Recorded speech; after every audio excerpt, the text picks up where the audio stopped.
कि स्टार्टिंग में हम देखते हैं कि ये सभी लोग मिलकर नूडल्स खा रहे होते हैं। यहाँ पर आयरा भी होती है। वो सोच रहा होता है कि यहाँ पे बड़ी शांति है। तभी आयरा और मोमो आपस में ही बात करने लगते हैं। मोमो से कहती है, तुम एक डीमन हो, जो तुम्हारा साथी है ये भी एक डीमन है। मैंने अपनी आंखों से देखा है, ये तुम्हारी ग्रैंड मदर हो ही नहीं सकती। देख नहीं रही हो कितनी जवान है ये तो सच कह रही है। सनोविज सस्ती फुनाडे इन दोनों को देख रही होती है। सस्ती फुनाडे कहती है, तुम सही कह रही हो, मोमो सच में एक डीमन है। ये दोनों आपस में ही बहस करने लगते हैं। मोमो और आयरा एक दूसरे को धमकी भी दे रहे होते हैं, मैं तुम्हारा सर उड़ा दूंगी वगैरह वगैरह। इसके बाद आयरा यहाँ से जाने के लिए तैयार हो जाती है। वह ग्रैनी को थैंक यू बोल के यहाँ से निकल जाती है। ये वापस आकर करण से कहती है, डीमन होने के बावजूद भी तुमने कई बार मेरी जान बचाने की कोशिश की है, तुमने ऐसा क्यों किया? मोमो आयरा से कहती है, क्योंकि वो डीमन नहीं है। भी अकारुण कहता है, ऐसी कोई बात नहीं है, कोई भी इंसान अगर खतरे में होगा तो उसको मदद की जरूरत पड़ेगी।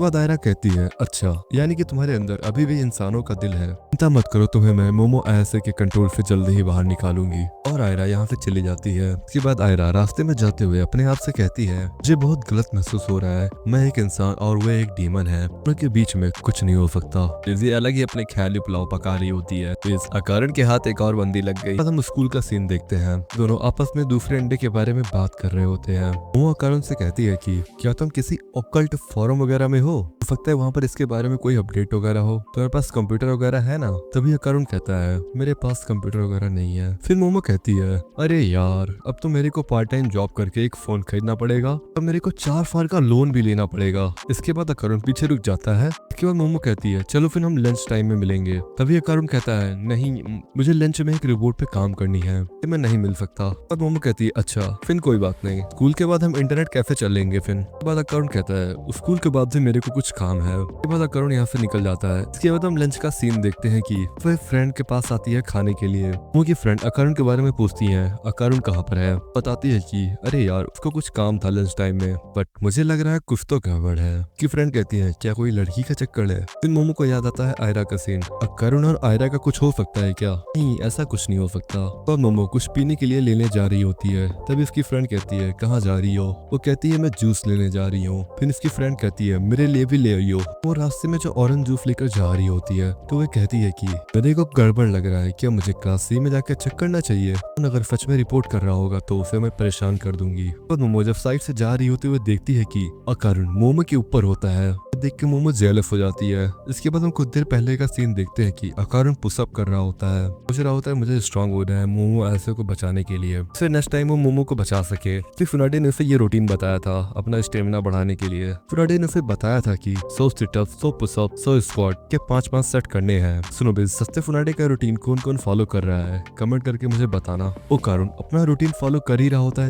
तभी आयरा यहाँ पर आती है और वह अकारुण से कहती है, मुझे तुमसे कुछ कहना है। आयरा आते ही अकारुण को किस करने जा रही होती है। वह अकारुण का फिस्ट पकड़ के आगे बढ़ने जा ही रही होती है। तभी अकारुण उसके मुंह पे ही चाटा मार देता है यार और उसे पीछे कर देता है। वही आयरा कहती है, तुम ये कर क्या रहे हो? मैं जो करना चाह रही हूँ तुम्हें समझ में नहीं आ रहा है क्या? ये जो बुक्स पढ़ी है ऐसे ही अपनी फीलिंग बताते हैं सामने वाले को। तभी अकारुण कहती है, तुम कैसी बुक्स पढ़ रही थी? आप बताती है कि वो मेरे डैड की किताबें थी। बस इस बुक का कवर तो देखो, कौन सी बुक लग रही है तुम लोग मुझे कमेंट करके बताना।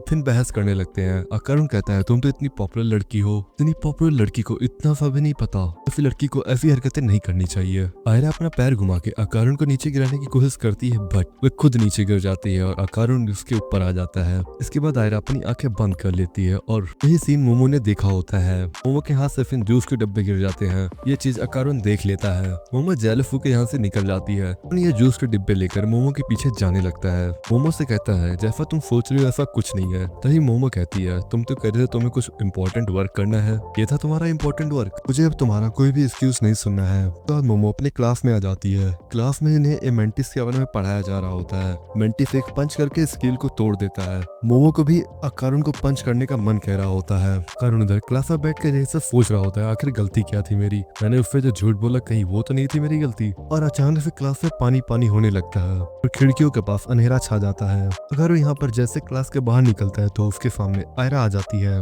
बाद अकारुण मोमो को देखने जाता है तो वो देखता है कि मोमो क्लास में नहीं होती है। उनमें सोच रहा होता है कि मैंने ऐसे ही चीज पास्ट में एक बार और एक्सपीरियंस किया है। इसके बाद हम मोमो को देखते हैं कि वो मन में सोचती है कि आखिर यहाँ पर चल क्या रहा है, और वह अकारण के बारे में सोचती है कि आखिर उसकी क्या हालत होगी। अकारण के बारे में सोचते ही उसको काफी बुरी तरीके से गुस्सा आने लगता है और साथ ही पानी का लेवल भी बढ़ रहा होता है। तभी उसे अचानक से यहाँ पर कुछ हिलने की आवाज आने लगती है। देखते हैं कि यहाँ पर डायनासोर जैसा कुछ होता है। वह एकदम करेक्ट टाइम के अंदर क्लासरूम के अंदर छिप चुकी होती है। मोमो के हल्के से पैर की मूवमेंट की वजह से एक बेब बन रही होती है। तो बेब्स ये डायनासोर महसूस कर लेता है, अटैक करने के लिए रेडी हो जाता है और ये अपने मुंह से काफी खतरनाक बीम छोड़ता है। तो इसकी बीम इतनी पावरफुल होती है कि ये सारे के सारे क्लासरूम को डिस्ट्रॉय कर देता है अपने एक ही अटैक में। और इसके बाद वो अपने नॉर्मल फॉर्म में वापस आ जाता है और यहाँ से चला जाता है। इसके बाद हम मोमो को देखते हैं जो कि बच गई होती है। इसके बाद हम अकारुण को देखते हैं। अकारुण आयरा से कहता है आखिर ये आवाज कैसी थी। आयरा अकारुण से कहती है आखिर यहाँ चल क्या रहा है, कि तुम और मोमो कुछ प्लान तो नहीं कर रहे हो। अकारुण कहता है नहीं ऐसा कुछ नहीं है, मैं खुद सोच रहा हूँ यहाँ पर क्या चल रहा है। मैंने ये चीज पहले भी महसूस की है। अंधेरा अंधेरा हो चुका था और हमने एक एलियन को हराया था और उसके बाद सब कुछ ठीक हो गया था।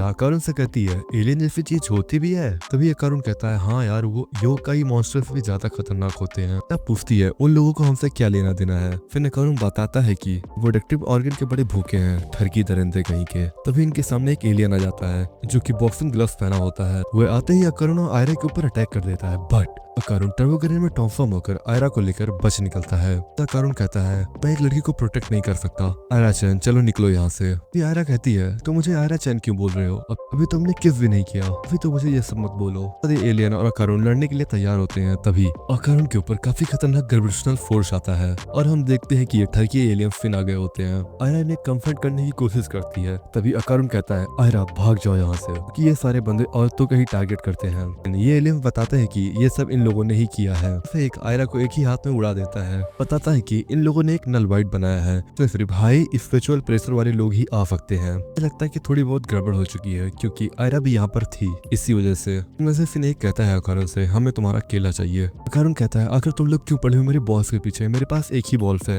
इनमें से एक एलियन कहता है तुम्हारे केले में तो काफी खतरनाक पावर है, तुम्हारे केले का तो जलवा है, तुमने हमें स्पेसशिप पे अपनी केले की पावर दिखाई थी, हमें तुम्हारे केले के ऊपर रिसर्च करने हैं। के बाद अकारुण ट्रांसफॉर्म होने की बहुत कोशिश करता है बट वो ट्रांसफॉर्म नहीं हो पाता है। उसे वैसा ही फील हो रहा होता है जब मोमो उसको कंट्रोल करती थी, वैसा ही उसे फील हो रहा होता है। इसके बाद ये लोग अकारुण के कपड़े फाड़ देते हैं। बंदा अपनी तीसरी कैंची निकाल लेता है अकारुण का केला काटने के लिए और कहता है चलो परफॉर्म करें ऑपरेशन। तभी यहाँ पर ढेर सारे पिंक कलर के बाल आते हैं। एलियंस को उठा के फेंक देती है। फिर इधर हम देखते हैं आयरा ट्रांसफॉर्म हो गई होती है। तो पता ही होगा इस चीज का लेना देना इसकी नकली मॉम से है। बट सुनो भी सच में ये काफी कमाल की लग रही है। के बाद वो कहती है चलो शुरू करते हैं और